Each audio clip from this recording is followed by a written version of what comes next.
this is an iHeart podcast. Guaranteed human.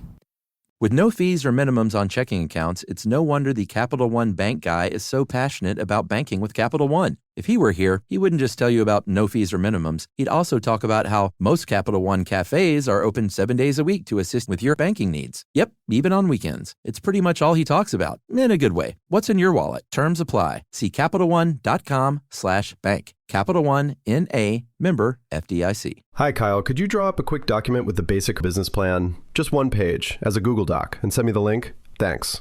Hey, just finished drawing up that quick one-page business plan for you. Here's the link. But there was no link. There was no business plan. I hadn't programmed Kyle to be able to do that yet. I'm Evan Ratliff, here with a story of entrepreneurship in the AI age. Listen as I attempt to build a real startup run by fake people. Check out the second season of my podcast, Shell Game, on the iHeartRadio app or wherever you get your podcasts.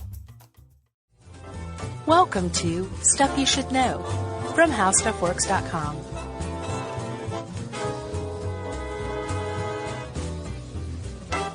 Hey, and welcome to the podcast. I'm Josh Clark. There's Charles W. Chuck Bryant. And put the two of us together, put us in a room with a $2 IKEA lamp and $3 IKEA table. And $1,000 worth of microphones. Yes. That's what matters. And Jerry, and you've got yourself Stuff You Should Know. And $1 million worth of Jerry. Yeah, chooses like one day. That's right. You got a good intro for this? No, do you? No. Just talk cicadas. That's what I was thinking. I guess if you'd like me to give an intro, it would be something like, Chuck, have you ever experienced summer? I have. In the South. Summer in the South. For me, cicadas, I associate... Cicada? Cicada. Either one. You know what they say, Josh. What? You say cicada. I say cicada. I say cicada. Yeah, it is cicada. Actually, I have a very quick, funny story. I have a friend named Andrew who had a friend who tried out as a singer for some Broadway show or something, and she did that song, but she had never heard the song, I think. And she sang, you say potato, I say potato, and didn't know. And that was how she auditioned. Like she just had read it? I guess so. She got it wrong or read it or something, and it was, potato, potato, tomato, tomato. Wow. And I got a good laugh out of the people. That's a good story. Yeah, I thought so. That's a good one. Well, if Andrew was listening, he's probably not. Hello. Hey, how's it going? All right, so moving on. Sorry. Cicadas. Yeah, cicadas. I think we should agree to say cicadas. Well, it is cicada. Okay. I was just goofing. Oh, okay. And if you're talking about cicada, you have probably a certain type in mind, but there are a number of species. I've seen anywhere between 200 and 2,500, depending on who you ask. There you go. And the one though that I think everybody thinks of when they think cicada, especially when they think cicada infestation, is the magic cicada is the species name. Yeah, it's they're periodical cicadas, and that's what we're going to be concentrating on. Right, and those are the ones that are all over the news. Right. If you're on the eastern seaboard right now, you've been hearing them or hearing about them. Cicada invasion. Cicada invasion, and in fact, if you go to Magic Cicada, that's how I say it. I like Magic Cicada. .org. There's a map there that shows you where they are currently hatching. Yeah. They have a lot of great resources on that site. Yeah. People get really excited because it's such a weird, freaky, unique thing. It is. That happens every 13 well, that's not true. It happens, more frequently, but each brood will hatch every 17 or 13 years. Right. It happens every year depending on the type of brood. Yeah, exactly. Brood 2 this year? Yes, we're in brood 2. Yeah. And there are two types of broods, or two types of periodic broods. And by the way, periodic broods, the ones that emerge after 13 years or 17 years, are native and indigenous only to North America. Oh, yeah? Yeah, so it's like our special thing. Oh, cool. Yeah, so if you're talking about cicada invasion 2013 to a British person, you're going to be like, I don't know what you're talking about. Right. But, we should say, Chuck, we're going to be a part of this. Oh, yeah. In our own way. Yeah. We're going to be on the TV for Science Channel's Cicada Invasion 2013 on Sunday, May 26th, right? Yeah, they're doing lots of cool programming, and they have gotten us to provide some little bumpers and moments in between with a cool professor that's going to be joining us. And with Professor Mike? Yeah, Professor Mike Raup. He is the foremost... utmost and foremost. Right, esteemed expert on cicadas. Yeah, and he's Maryland Terrapin, is that right? I believe so. All right, go Terps. So yeah, it's called Cicadas and Invaders 2013. It's on Sunday, May 26th on Science Channel. It goes from 8 to 11 p.m., but we're hosting the 9 to 11 p.m. segment, which includes the dramatic climax. Ooh. Yeah. So we're going to be there on Science Channel on that day, so go check it out. That's right. So we know a lot about cicadas, and this is why. That's right. So, again, you said Magic Cicada. I like Magic Cicada for that, but the 17-year brood species is what's coming out along the eastern seaboard. And they're going to be eventually black with orange-veined wings and red eyes. Yeah, generally they have red eyes, although you can occasionally spot a very rare blue-eyed or silver-eyed, but you cannot get money for those. Did you hear about that rumor? No. In 2004, I think there was a rumor that Johns Hopkins was paying money for blue-eyed cicadas if you could find them. And they were like, no. Please stop bringing those here. It's neat and it's rare, but we're not offering money up for this. Right. But thank you. We'll take them for free, though, sucker. Yeah. But generally, they're little Steve Buscemi-looking red-eye things. Right. You know. And we should also say, here's what the big deal is. This is why it's called, like, Invaders and the Invasion and Cicada Apocalypse. I just made that one up. Yeah. 2013 for people who don't live here. This happens with the brood like every 17 years. And broods are incredibly well synchronized. And there are billions of these things. And because they're synchronized, billions of cicadas are going to all emerge from the ground pretty much at once in an area. Yeah. In fact, Professor Raup himself was quoted in a thing I read today. It said, there's a boatload. There could be 1 billion per square mile, dude. Right. Not 1 billion overall. Right. Like 1 billion in your, like you and your neighbors' backyards. Yeah. Isn't It's that like, crazy? Yeah. I think it's more like 1.5 million per acre at its peak. Oh, really? So you and 3 other neighbors, you got 1.5 million. So Raup was wrong? No, he said a square mile. Oh, okay. Square mile. Gotcha. Yeah. No, he's not. I don't think he's wrong about anything that has to do with cicadas. Yeah, we haven't met him yet. We're leaving in a couple of days, actually. No, but in real time. We have high hopes. Yeah, of course. So I guess you want to talk about what these guys look like, guys and gals look like? Yeah. All right. Aside from the orange veins? That's right. They are in the order Hemiptera, which anything that has piercing and sucking mouth parts is in that order. Right. And you got a wingspan between 2.5 centimeters to 15. And have you seen the big ones, man? They're huge. Yeah. Like palm of your hand big. Yeah, the ones in the tropics are up to like 6 inches long. Wow. Their body, not their wingspan. That's crazy. They are bad flyers. I guess I'm going to just guess here and say because they're not around long, they don't have a lot of experience. Mm-hmm. They're probably kind of heavy. Yeah. You know? They're not very aerodynamic. Or heavy for their I wings. understand. Yeah. And I think you just kicked off point one of what makes cicadas the affable, lovable member of the insect Little kingdom. goofballs that they are. They have 2 sets of wings. 2 pairs of wings. Yeah. And they can't fly very well. Yeah. So that's one. Yeah, they have the outer wings are glassy and transparent, and they're longer, and they cover the shorter, opaque wings. And they look formidable when you look at the wings. They're all veiny and like they look sturdy. Yeah, they're not. They're not. They're not for the cicadas. Here's the other funny thing. Mm-hmm. They have 3 pairs of legs, but they're not good jumpers, even though they try to. Yeah, all their legs are about the same length, so they're kind of clumsy. They can't fly very well. They can't jump very well. That's point 2. So they have those big goofy red eyes, and then they have 3... Bug eyes is point 3. Yeah, compound eyes. Right. And 3 tiny little eyes in between on the top of their head called ocelli, and they, of course, watch for the birds and other predators that lurk above. Right, so they have like really great peripheral vision Yep. from the compound eyes on the side, and then great, I guess, airborne vision. Worm's eye vision. That's right. And a couple of little bristle-like antennae behind the little ocelli eyes. Mm-hmm. Ocelli? I guess that would be repetitive to say, or redundant to say ocelli eyes, because that's what they are, but you know what I'm saying.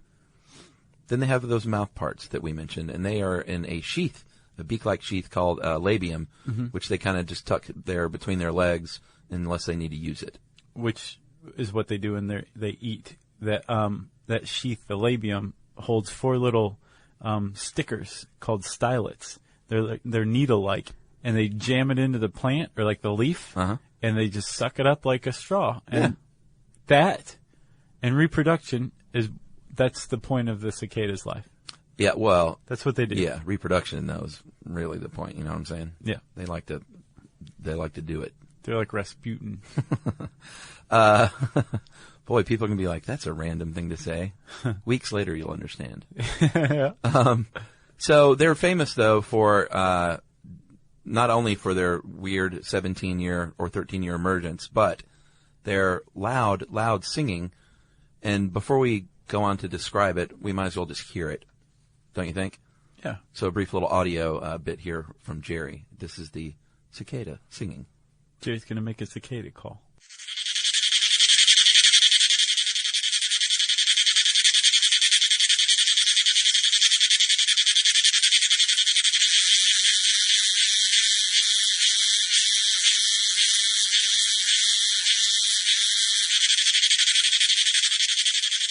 That was really good, Jerry.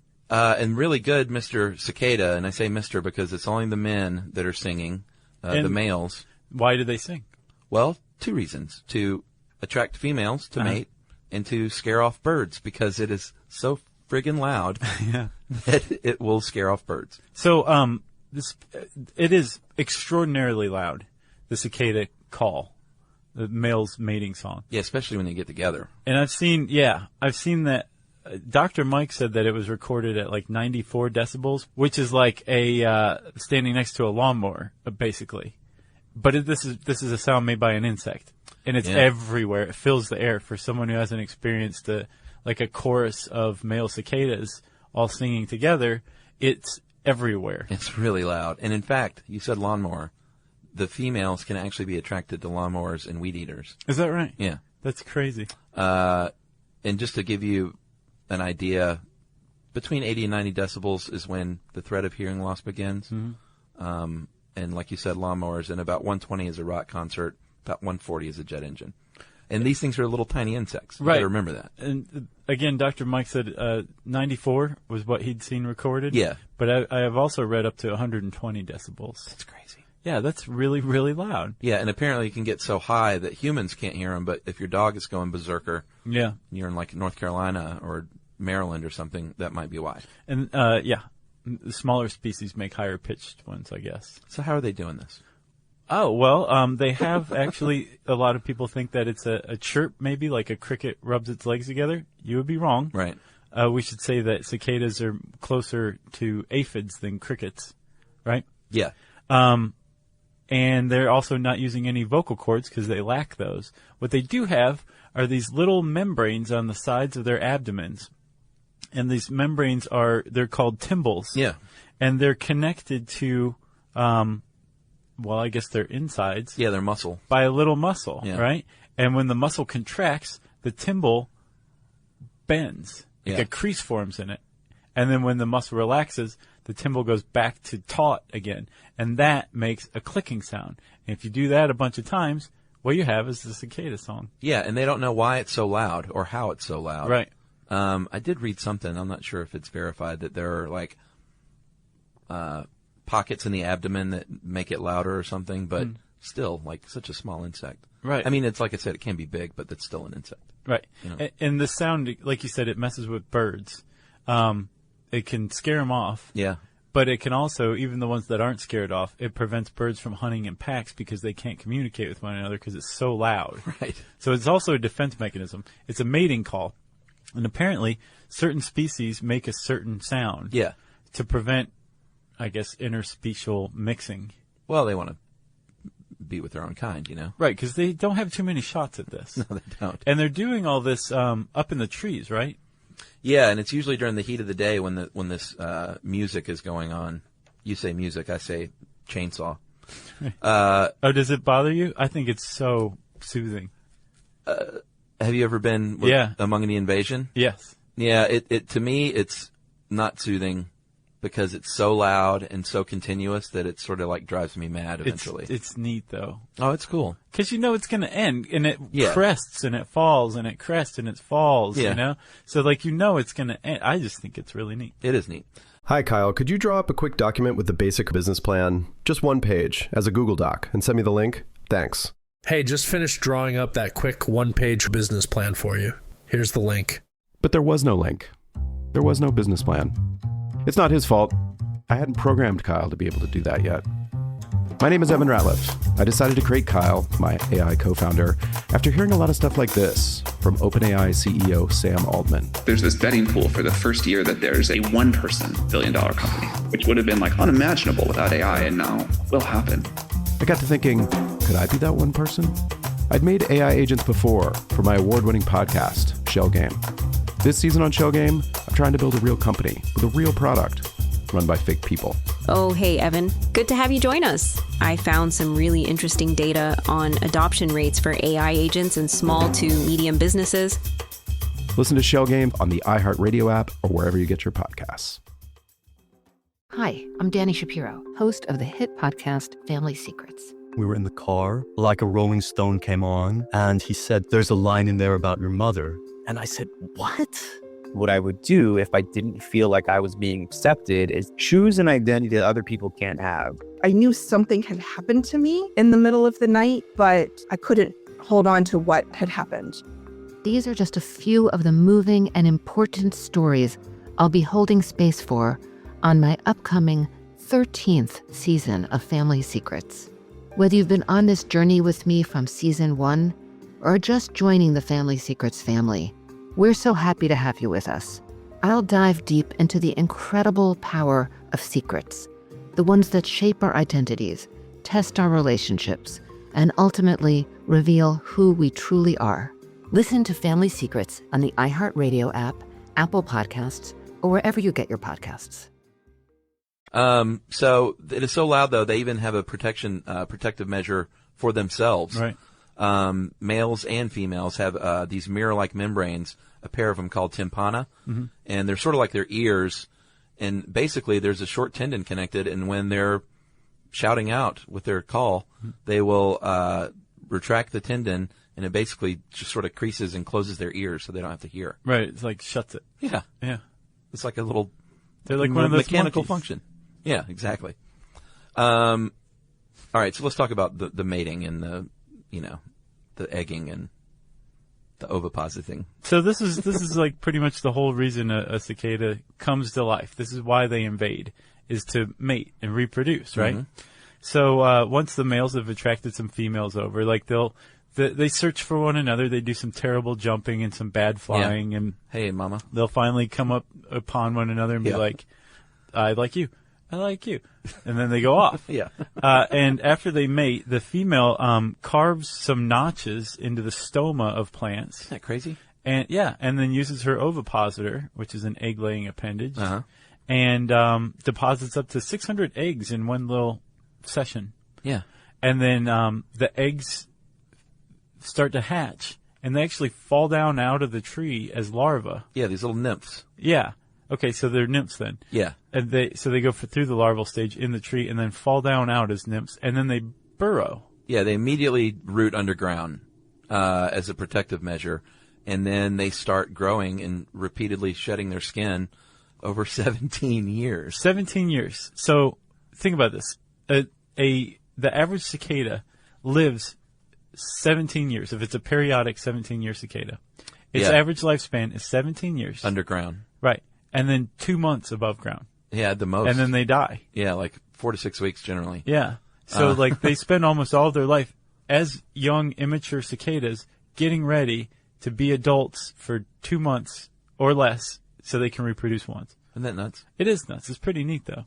If you don't have cicadas and you're like, what's going on? It means you probably don't have a lot of deciduous trees where you are. Yeah, they like fruit trees, too. Yeah. So don't get bummed out. Just go visit your neighbor if they have some. You've got any oaks? And the question, why are they under there for so long? There are a bunch of theories. I can't wait to talk to Professor Mike, though, in a couple of days. But the leading theory I've heard is that it's like an evolutionary rhythm that they developed to not get eaten.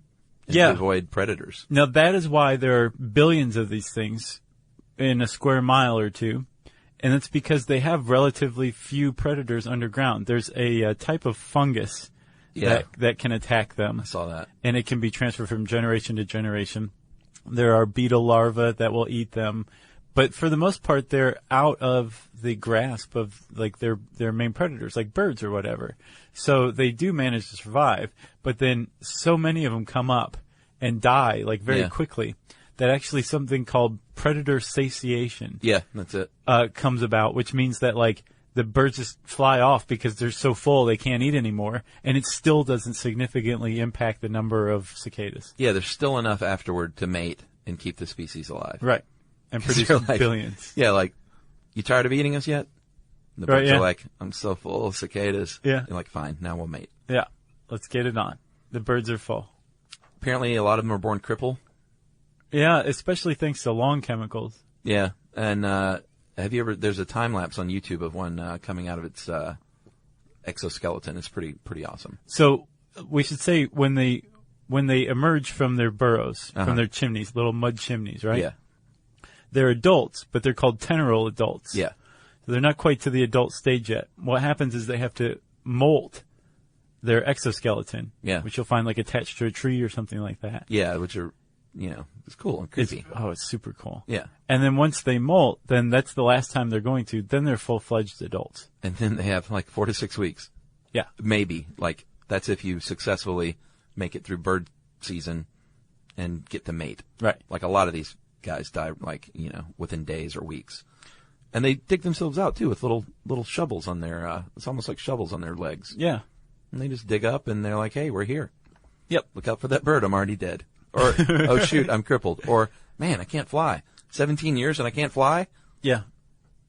And here comes a bird. And apparently one of the things that'll kill a cicada is incomplete molting. Like they'll just get stuck and die. Yeah. That's got to be a bad way to go.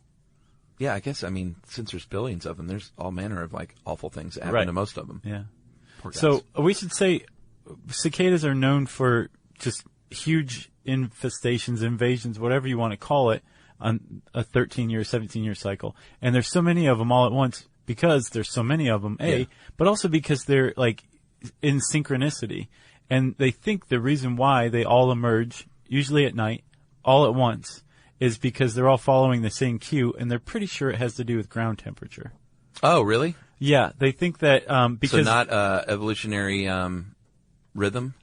Well... Is that another theory, I guess? No, I think it's probably tied together. Right. Like that rhythm is based on the temperature changes. Oh, okay. And then there would have to be some sort of rhythm because the temperature is going to hit. I think when the temperature starts to average 64 degrees Fahrenheit at the ground, that's when you're going to start to see cicadas emerging. Yeah. But that's going to happen 17 times or 16 times before that 17th year. So there does have to be some other pattern that they're following so they don't emerge sooner, right? But maybe it's just one dude. Right. At the front, this Ralph. The old man. All right, guys, it's been 17 years. Let's do it. Yeah. Let's do this thing. And you mentioned the temperature change, but that makes sense because they hatch, from a southerly to northernly or northernly. Southerly, northerly. Yeah, let's hear where those ends. Up the coast. Okay, yeah. So, you'll see them in Georgia first, and then North Carolina, and then Virginia, and then D.C., and then all the way up the Hudson Valley of New York, apparently. So if you were in Philadelphia or D.C. or New York City even, you might see some cicadas this year. You probably will. Yeah, there's a mathematical formula for predicting when you'll see cicadas in your neck of the woods. So you go to weatherunderground.com, and you find out, you go on their almanac and look at April, and you figure out what the average April temperature was in Celsius. Write that down. And then here's the mathematical formula. E, which is the emergence date in May, equals MC squared. Number. It's close. No. E equals parentheses 19.65 minus T, which is that average April temperature in Celsius, divided by 0.5136. That number will give you the date that the cicadas are going to emerge around your area. And apparently it's tried and true.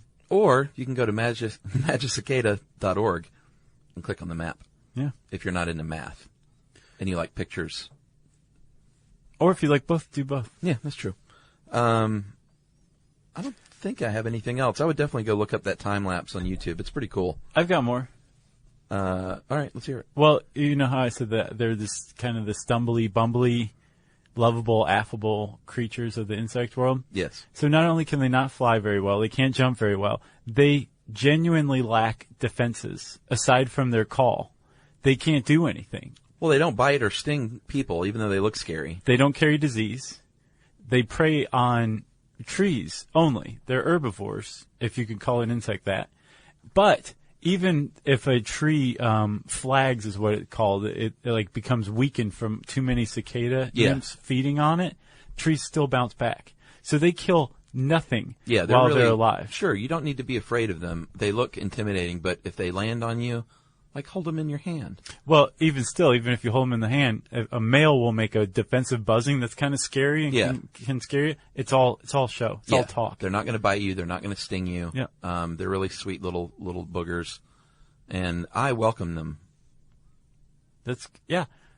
If also you welcome them into your belly, or you want to, there's a lot of cicada recipes out there. I have a bad feeling we're going to be asked to eat some of this stuff. Is that right?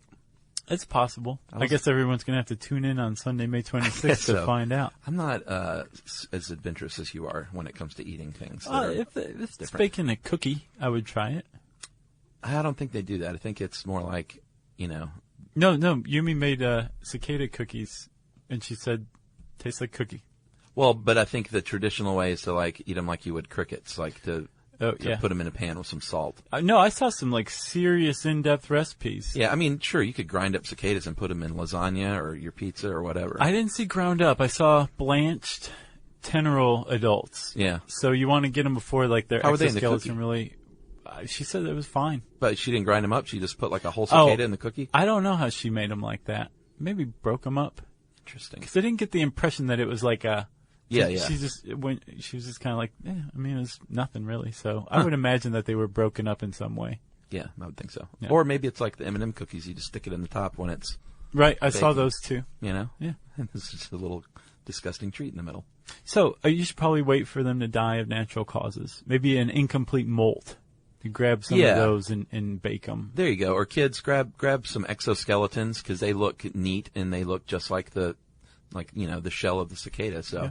Bring one of those to school and throw it on your friend. Yeah, and if you get into this and you find it very thrilling, there's a lot of citizen science projects around. Yeah, sure. Where that has to do with counting cicadas, measuring cicadas, trying to do cicada calls. Yeah. I just made that last one up, but you could do that if you wanted. There's a culture surrounding this insect. Yeah. It's interesting. So go online and look it up.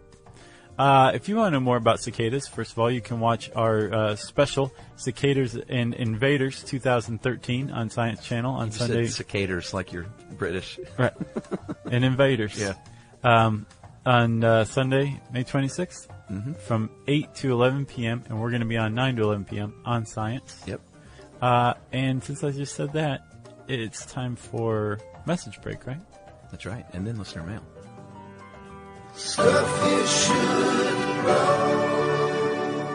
Hi, Kyle. Could you draw up a quick document with the basic business plan? Just one page, as a Google Doc, and send me the link? Thanks.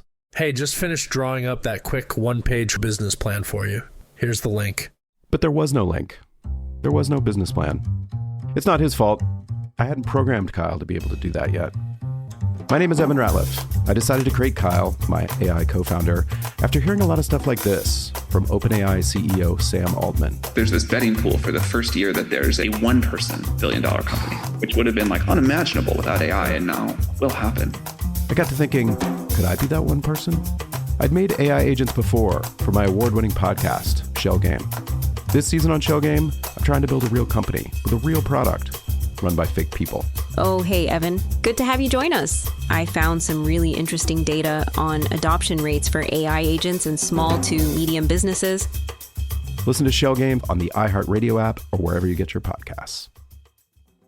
Hi, I'm Danny Shapiro, host of the hit podcast Family Secrets. We were in the car, like a Rolling Stone came on, and he said, there's a line in there about your mother. And I said, what? What I would do if I didn't feel like I was being accepted is choose an identity that other people can't have. I knew something had happened to me in the middle of the night, but I couldn't hold on to what had happened. These are just a few of the moving and important stories I'll be holding space for on my upcoming 13th season of Family Secrets.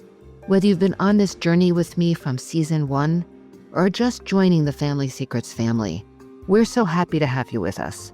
I'll dive deep into the incredible power of secrets, the ones that shape our identities, test our relationships, and ultimately reveal who we truly are. Listen to Family Secrets on the iHeartRadio app, Apple Podcasts, or wherever you get your podcasts. And now it's time for Listener Who. Yeah, I'm going to call this Truth Serum in Colombia. Remember we did that show on Truth Serum? Yes. All right, this is from Caleroy Zervos, and a listener since 2008. That is a great name. Isn't it? Yeah. Guys, you recently aired a podcast on the existence of a truth serum and mentioned the use of scopolamine. You also referenced the Vice TV article in which they claim drug traffickers use it. Mm-hmm. And shout out to Vice, by the way. Yeah. We're going to be doing some blogging for them soon. Yeah. Good program. Stay tuned. Well, guys, I just want you to know I lived in Colombia for 12 years, loved every minute of it, and have known several people who have been victims of scopolamine attacks. However, it is not drug traffickers who use this, but rather just bands of thieves and criminals. Drug traffickers actually do not need to attack random people to pull income. It's the petty thieves who do. All occurred in the middle of the day in good neighborhoods of Bogota by well-dressed, middle-aged attackers. It's most commonly dusted onto a piece of paper, which is then handed to the victim by the culprit under the guise of asking for directions. Within 10 to 15 minutes, you're out. Wide awake, compliant, and unaware, but unable to remember what happened. Afterwards, you are also quite ill, and more often than not, you end up in the hospital with your stomach pumped. Usually your bank account and valuables are emptied in your apartment. In one case, a friend of mine had his entire apartment emptied of everything. Oh my God. And he was just sitting there the whole time, basically? I guess so, man. Anyway, it's pretty frightening and at times lethal. Most Colombians, therefore, will not accept anything handed to them on the street. And in clubs, well, no one ever puts their drink down, if you know what I mean. Thanks again for the excellent show. And that is, again, Calorie Zervos. And that is frightening. Yeah. I bet when Colombians go to Vegas, they're just, like, overwhelmed. You know? Like, on so every street safe corner, here. guys are trying to hand them. Oh, yeah. I'll you know? bet they freak out. Yeah, seriously. Yeah. Tell me the name again. Calorie Zervos. Thank you very much, Calorie Zervos. Caleroy. Caleroy Zervos. K-A-L-E-R-O-I. That's not calorie like counting calories. Right. Caleroy Zervos. That is a great name. Agreed. If you want to let us know your name, you can tweet to us at SYSK Podcast. You can join us on Facebook.com/StuffYouShouldKnow. And you can send us a good old-fashioned email to stuffpodcast@discovery.com. And then don't forget, join us at our home on the web, stuffyoushouldknow.com.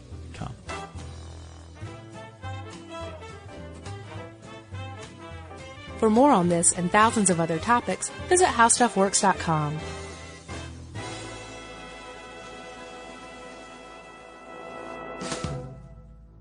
Hey, Netflix streams TV shows and movies directly to your TV, computer, wireless device, or game console. You can get a 30-day free trial membership. Go to www.netflix.com/stuff and sign up now. Hi, Kyle. Could you draw up a quick document with the basic business plan? Just one page, as a Google Doc, and send me the link? Thanks. Hey, just finished drawing up that quick one-page business plan for you. Here's the link. But there was no link. There was no business plan. I hadn't programmed Kyle to be able to do that yet. I'm Evan Ratliff, here with a story of entrepreneurship in the AI age. Listen as I attempt to build a real startup run by fake people. Check out the second season of my podcast, Shell Game, on the iHeartRadio app or wherever you get your podcasts. All right, son. Time to put out this campfire. Dad, we learned about this in school. Oh, did you now? Okay. What's first? Smokey Bear said to. First, drown it with a bucket of water, then stir it with a shovel. Wow, you sound just like him. Then he said. If it's still warm, then do it again. Where can I learn all this? It's all on SmokeyBear.com with other wildfire prevention tips. Because only you can prevent wildfires. Brought to you by the USDA Forest Service, your state forester, and the Ad Council. This is an iHeart podcast. Guaranteed Human.